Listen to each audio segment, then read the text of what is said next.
a parent, which examples would you give that a parent, you're endangering your child when you post such things about your child? Because it seems parents now do not know where to draw the limit when it comes to posting their children. Thank you very much. This leads me to the project that we're implementing. We are implementing a project called Keeping Zambian Girls and Boys Safe Online.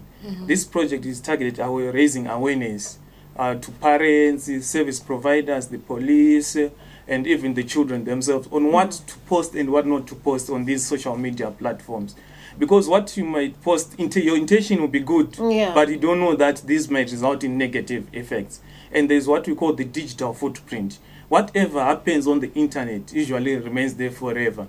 Human beings forget, but the internet does not forget. So imagine if the negative of a child, the comments about body shaming, about all those, they are there, and the child will grow to see that when they grow up, when they Google their name, they will find their name associated with those issues. It won't be good for the child. So we're actually having a project where we are engaging parents, telling them, advising them, giving them tips on what information to share on these social media platforms and what information not to share on these social media platforms. Naturally, there's no parent who will share things that exposing their children. Their intention will be good to say, I'm also trying to, it's for the good of my child, etc. But there are also negative effects, unintended negative effects of that. So that's what we're trying, we've been doing together with Zicta and Save the Children and other partners to say, let's give the parents information so that when they make decisions, they make informed decisions with regard to their children, make sure they put the best interest of their child in place. Maxim, let's also just break down some of the abuses that happen online that maybe, people might be oblivious to and not think that it is abuse when it actually is. Okay, so when you look at online abuse, there are various forms of online abuse. I think the most common people know is the sexual abuse that happens online.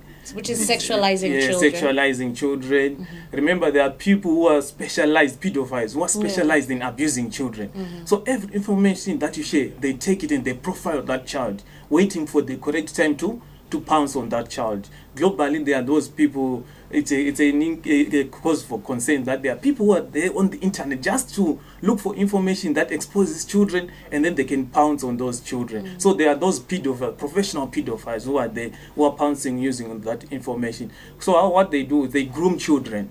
When they meet children online, these are the ones that they send friend requests, and and then they start chatting with children, grooming them to do behaviors that are not good. They start as a friend chatting, and then they ask the child maybe to remove clothes and share their photos naked, etc., and then they can use those photos. So that happens through grooming the child, and then there's also the issue of revenge pornography, which has been happening. And at our work, we've been receiving the such cases this year here in Zambia, where children are involved in abuse, because we cannot call those relationships. Let's say a girl of 15, 16 is involved in an affair with an adult over 18, and then during that they share nude photos.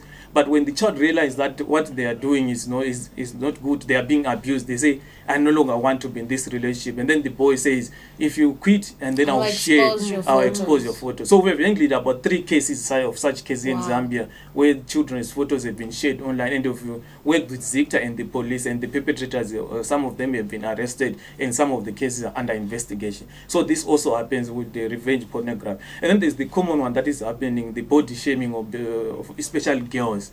Children post their photos because they want validation on social media, they're looking for likes, etc. But unfortunately, there are people who are just ready there to pounce, give negative comments. A child shares their photo innocently on their Facebook page, which is natural, but you hear people starting to say, you are too fat, look at what, and then that does not go. So that is the other form of common abuse. That's why we've had children coming to report to us to say they've been body shamed on social media, and we've also taken the cases to Zicta and the police so that they can follow those people who are commenting on that. And then we are happy that we now have the cyber law that makes it criminal offense for such issues. So we hope that going forward we have many of these cases being processed and taken to finality.